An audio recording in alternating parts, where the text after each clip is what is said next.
Your Pennsylvania Ancestors podcast.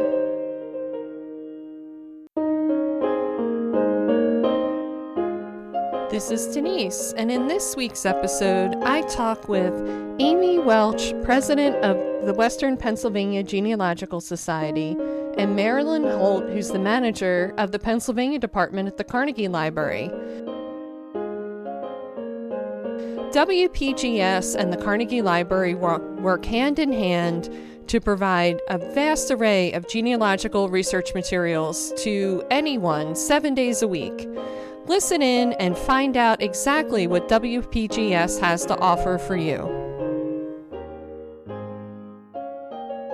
Have a question or need help to complete your Pennsylvania research? I'd love for you to record an audio so we can use it on a future episode of the podcast. Go over to www.paancestors.com and click Leave a Question. You'll record a short audio up to 5 minutes, and I'll use it on a future episode of the podcast. I think it would be a fun way for people to learn all about how to research in Pennsylvania.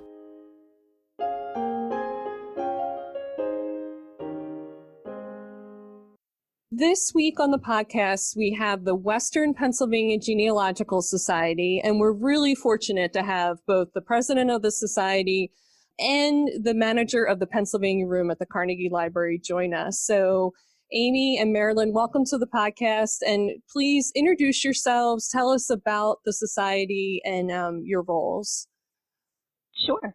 My name is Amy Welch, and I'm currently the president of the board for Western Pennsylvania Genealogical Society, which we'll call WPGS going forward, just for ease of getting the words out. And we're a regional genealogical society. We cover the 26 counties that make up the western part of Pennsylvania. So we have, we're centered in Pittsburgh, which is in Allegheny County, but we also cover all the way up to Erie, all the way down into the southern counties, Greene, Fayette, Somerset, and all the way over to the Ohio border. So we are covering quite a bit of ground. Hi, I am Marilyn Holt, and I am the Library Services Manager of the Pennsylvania Department of the Carnegie Library of Pittsburgh. And we are the home of WPGS, and so we share space with them. And our collections are here together, and they've been with us for many years now. And it's a very comfortable partnership because we are the local history room for the Carnegie Library. We have also become the family history room, which often happens in a large urban facility. And so we work together, and our collections complement one another, and we share many volunteers, so it's a very comfortable relationship that we have. Yeah, I think the fun part, too, for people, if they haven't visited WPGS, their home base there at the Carnegie Library, you get to go to the Carnegie Library. It's a great facility just by itself. That whole complex there. And, I just encourage people, if they have ancestors who lived in Allegheny County or Pittsburgh, especially, to make that trek, and visit and kind of walk in the footsteps of their ancestors and experience that museum and the library. It's a really wonderful place. We're thrilled to be here, so it's great. One-stop shopping for genealogy. I think one-stop shopping for genealogy is underrated, definitely. Also over-promising a little bit, but you get the idea. No, I don't think so at all. I stopped in there. I came out to the GRIP Institute, what is it? Genealogical Research Institute of Pittsburgh, I guess is the non-acronym version. And I was like, well, I got to stop at the Carnegie Library because, one, it's the Carnegie Library, and two, to see what WPGS had. And it's a phenomenal collection. I mean, you really do cover 26 counties. You didn't favor one over the other, which is really great. It's really, really great. Yeah, our librarian who just retired, and we're actually transitioning to a new librarian for the society. She was our librarian for over 30 years. So she spent quite a bit of time building that collection and kind of seeking out lesser known materials at different conferences and through different publishers. So we're pretty happy with the collection. That's great. And just for people that don't realize, I mean, it's at the Carnegie Library is a public library, and to come and use the collection, it's free, correct? Yes, that's right. Absolutely. So people just walk in during opening hours and they can just browse the shelves and sit and read anything that they want. Yeah, for sure. We do have, for WPGS, there are members-only resources that are members-only, whether you're in the building or at home in your jammies. But the library itself, those print materials, are open to anyone to come in and use, member or not. Oh, that's fantastic. And do you offer help for people that are maybe new to genealogy or new to researching in Western Pennsylvania? The library itself is always staffed with our staff people, so we are open 7 days a week, and I always have a staff person at the desk to help newbies, experienced people, anyone who might come into the Pennsylvania department. And WPGS, of course, always has, whenever possible, a knowledgeable volunteer at their desk. So we work together, in tandem to make sure that we can help anyone who comes in. We have many, many people who come in who have never been in the Carnegie Library before, but have roots in Western Pennsylvania. So just this morning I was helping a lady who had never been in Western Pennsylvania at all, but we knew that her ancestors had come to North Carolina from Pennsylvania. So she came to visit us, and we were very glad to help her and work with her and make her familiar with materials in both WPGS's collection and the Pennsylvania Department collection. We both have separate card catalogs, but we both use them together in tandem. So we have many, many ways that we can help people immediately as soon as they come in, work with them, find them the materials that they seem to need most. For that person who visited you, like the woman this morning who didn't know much about Western Pennsylvania, what advice do you have for them on that first step of research, Marilyn? Like, what's maybe a common mistake people make or common thing that they miss that? Well, the first thing that I ask always is, where do we think that we should find them in Pennsylvania? And what resources and references pointed them toward Pennsylvania origins for their ancestors. And then once we get to that point, I want to narrow them down to an area or a county so that I can get them into the resources that we have for that particular location. And then, of course, start to refer them to any place else that they may not have thought of or been familiar with. Because many people say Pittsburgh, but they actually mean, they were closer to McKeesport, or they were actually closer to Westmoreland County. So I want to try and refine the location and then sort of slot them into wherever they need to go to find resources and see if what we have here can be of help to them. That observation that you made about what people call Pittsburgh versus the actual city limits of Pittsburgh is so true. I noticed that, I live on the eastern side of the state, and when we refer to Philadelphia, we mean just the city of Philadelphia. But on the western side of the state, it seems like people use the term Pittsburgh, and it encompasses a very large area beyond just the city limits. Okay. Exactly. Well, exactly. So it's important.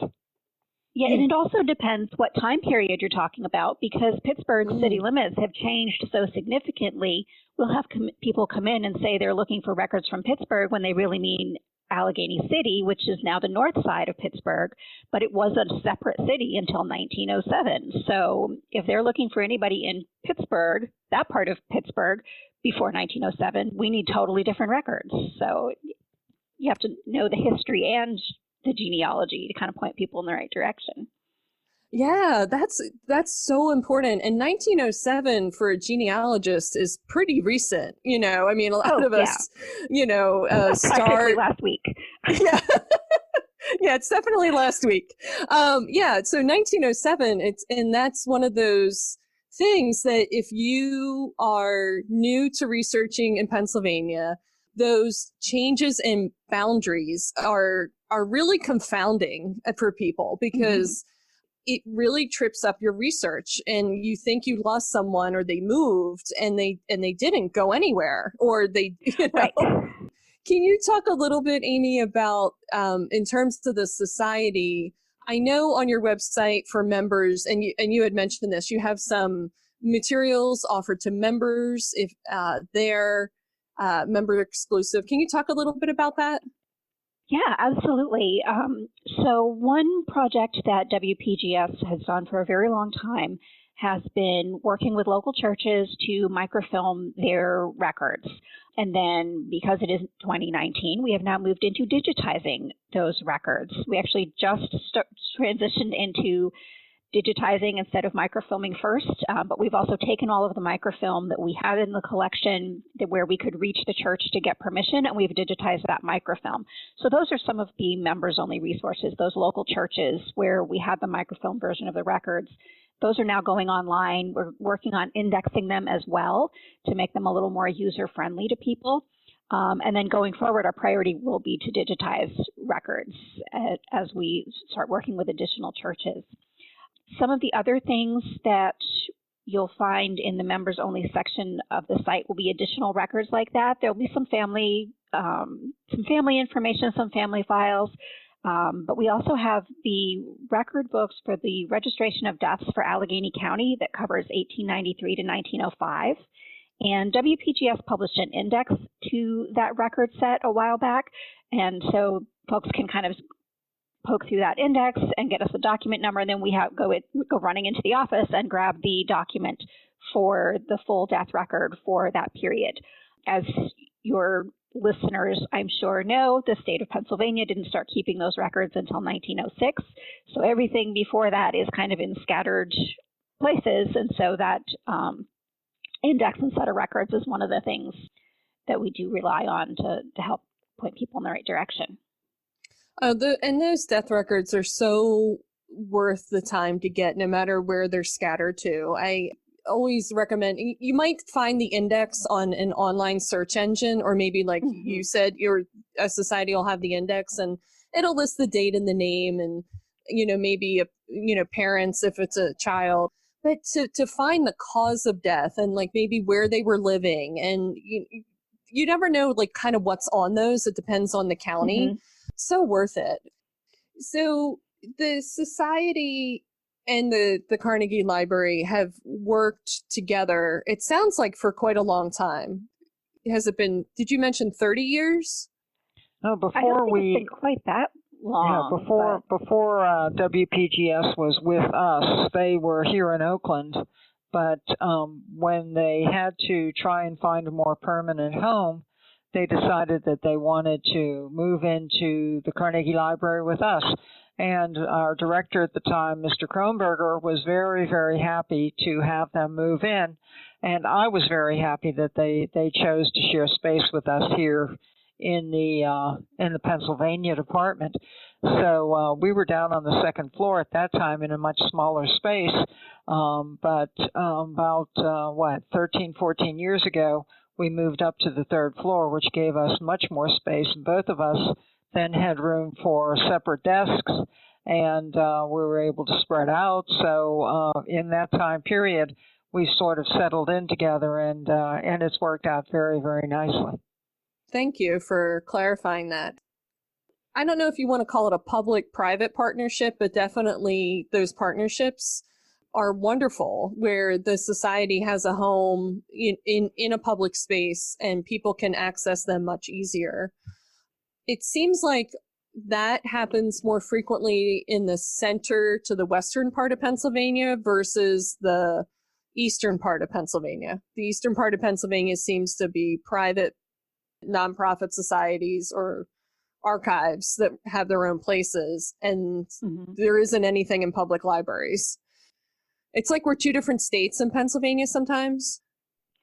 Yeah, I've been to other libraries. I know in Columbus, they're kind of county genealogical society. I think it's Franklin County in Columbus. They're headquartered out of the main library in Columbus in their genealogy department.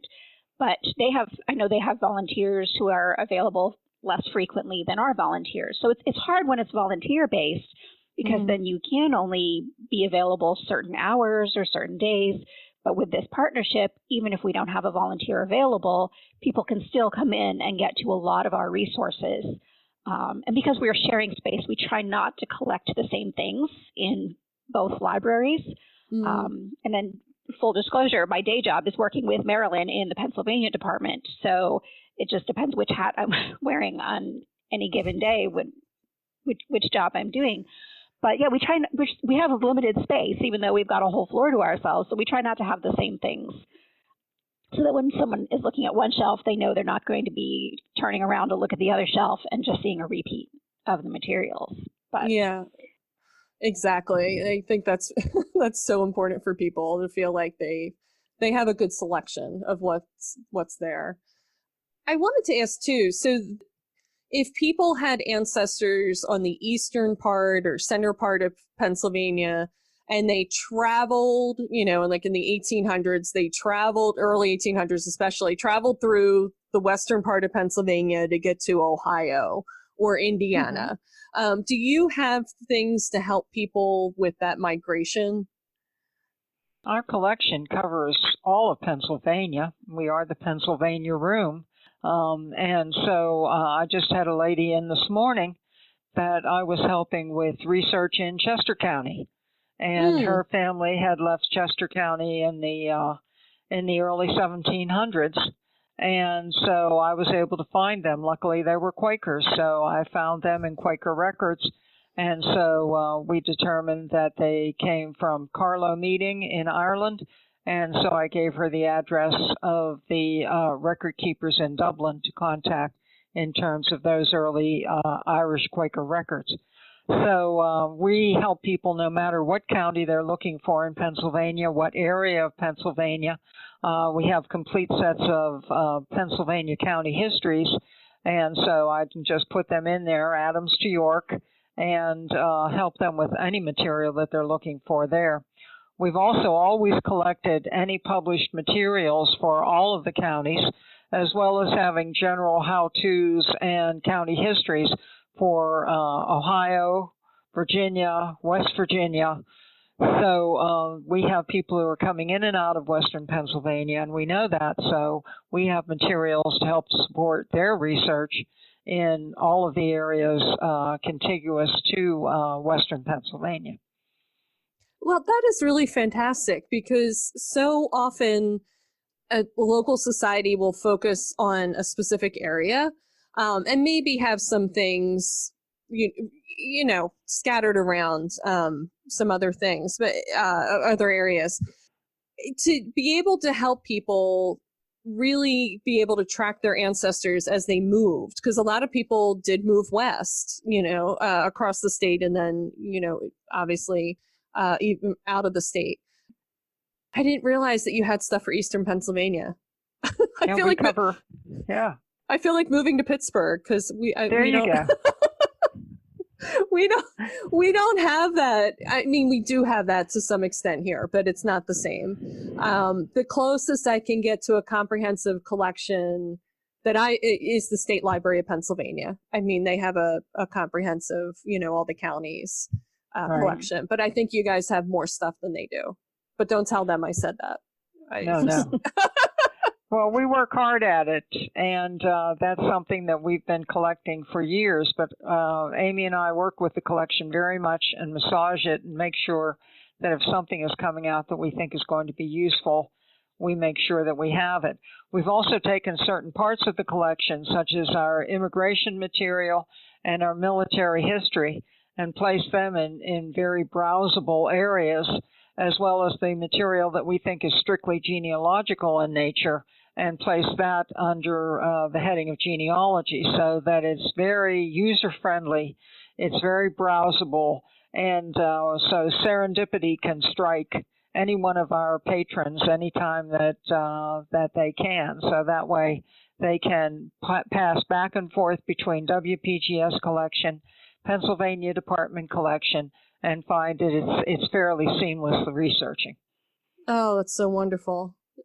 That's just, yeah, no, I'm definitely considering a move to Pittsburgh. I just like, that's really great. Do you have a memorable discovery? I mean, Marilyn, you've already mentioned two just in the last 24 hours, but something that really blew your socks off that somebody found in your collection? Well, I have to tell you about the time that my temporary part-time person, Barry Atkins, was sitting at the desk with me. We had two gentlemen come up to us, and they were looking for a person, a relative of the one man who had immigrated to Pittsburgh from Slovakia, and his family had lost touch with him. They felt that he may have died in an industrial accident. They weren't sure what happened to him. So the gentleman who was looking for the relative did not speak English well, but he spoke Slovak, and the man who was accompanying him was German, but he spoke English fairly well. So I spoke to the man who spoke English and German, and Barry, who has Slovak ancestors and actually has traveled to Slovakia, was able to talk to the man in Slovak. So between them, we were able to locate several cemeteries that the man may have been buried in, and gave them references, and we also went through the census and found the gentleman in the census as long as we could. So we were able to tell them where he was living in a couple of different decades and get them to focus on some places that they might be able to find information on his burial and his fate. So that was a very fortuitous happening, because without Barry at my side, I don't know what I would have done with the gentleman who spoke only Slovak. And the gentleman who spoke English and I were able to actually work on the research and try and give them some good ideas and some good direction. So that was very rewarding, because we were actually able to work through the puzzle with them. Oh, that's a wonderful story. Oh my goodness. Like truly locating lost ancestors, like in real time. That's really great. Lost. Yeah, very really lost ancestors. Yes. Amy, do you have a story to share? I was trying to think of something earlier today, and I really couldn't come up with anything. We actually have various committees within WPGS, and so our research chair probably should have been somebody that we included as well to kind of give you that story, because we do offer research services for folks who are remote and can't get to Pittsburgh. So all of those email messages come in via email, via mail, and then Lois Salvatore, who is our research chair and our president-elect, kind of takes those and doles them out to various researchers to kind of work through what they're doing. I just get excited when I see the light bulb go on, when somebody is kind of poking through the records and finds the breadcrumb that might lead them to the next thing. So it doesn't have to be momentous. It can just be that one clue that gets them one step further along in the process. Because it's really not the easiest thing in the world to do. I mean, I always tell people I have a love-hate relationship with these Ancestry.com commercials, because they make it seem like you can just click a button and there's your family. People come in all the time and say, can you just give me the file on my family? And we have to say, well, are you a Carnegie? Are you a Frick? Then no. Like, we're not mean. There just isn't a file, more than likely. So I'm happy when people start to really click that it's a research process, and that there's a lot of steps involved before you find out if you're wearing a lederhosen or a kilt. So, wait, what was that? Before you find out if you wear lederhosen or a kilt? There's a lot of steps in the process before you figure that out. So there certainly is. And there's always surprises. I think along the way too, that for people, there's always a difference between maybe the family story that you heard and what is actually what you find in records, what's actually kind of like the truth or reality. And it is a process, and it's not one where you can just type into the box, and get 10,000 possible answers on your screen to scroll through. It's a different way of research. And it sounds like WPGS, between their research committee, if you can't make it there, or through the resources on the website, or in person at the, I keep wanting to call it the Pennsylvania Room. It's the Pennsylvania Department. They gave us they gave us a change in rank. Okay. the Pennsylvania Department, that people can get some help to transition from online research to in-person research with records and indexes, because it is a different experience. So between the two organizations, we do try to offer a fair amount of educational programming as well. WPGS has programs 8 months out of the year. So on the second Saturday of every month in the fall and the spring, we do have a speaker come in and talk on any number of genealogy related topics. So we've used that Saturday morning program to talk about beginning genealogy. We've used it to talk about changes to the ancestry DNA features on the website. We've talked about Irish genealogy. We've done Eastern European genealogy. So we kind of feel out what is of interest to the people coming to the programs, as well as where there might be gaps in knowledge. And then in October, the library and WPGS partnered to put on, I think we had 20 different programs in October for Family History Month this year. And we rope in people from all over the library and all over the region to come in and do talks during that time period. So we try to give people the tools they can use kind of on their own, as well as sitting down with people for one-on-one help. That's wonderful. You guys provide an excellent educational background too, for folks. Although you're one organization that covers 26 counties, there's also many genealogical societies in the counties surrounding Pittsburgh, which also run programs. So, and you advertise or show those in your, is it bi-monthly newsletter?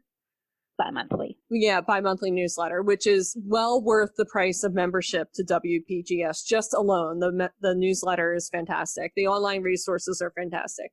And the sense of community you get from walking hand in hand alongside other people doing the same work in the same area, looking, it's the same ancestors. I mean, you could go to a meeting or show up to do research with WPGS and be standing alongside your fourth cousin, once removed or something. It's like, you never know when you go to a local genealogical society what's going to happen and who you're going to be related to and what kind of connections you're going to make and serendipity. And it's just wonderful. I always highly encourage people to do it. There's a whole community of people out there who care about the same things that you do. And you can see them live and in person than just online, which is fun.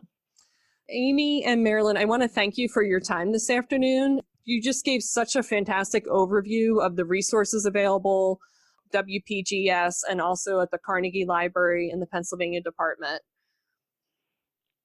Well, Denise, it was really our pleasure. That's right. Amy and I are always glad to talk about both collections and to say, please come and visit the Pennsylvania Department and the WPGS collection because we are here. The library is open 7 days a week. We're open evenings and weekends. And we have a load of material that we would love to have people come and research and help them.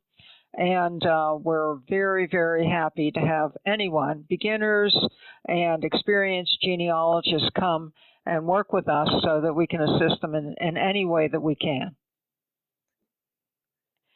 We're really thrilled to be able to talk about both the resources in both collections and to help people get started. So, yeah, please come and visit. Please come to Pittsburgh, visit Pittsburgh, move to Pittsburgh. That would be great.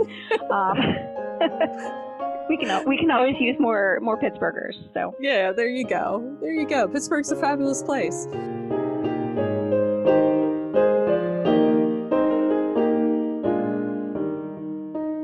I want to thank Amy and Marilyn once again for sharing everything that WPGS has to offer. If you live within driving distance of Pittsburgh, I think you can see why you want to make a beeline to that library and just really dig into the materials that they have. But you can also get that expert advice and tips to make your research just a little bit easier and a little deeper. Thank you for listening, and don't forget to subscribe so you don't miss next week's episode. And I'd love a review on iTunes because that'll help other people find the podcast. Thanks again.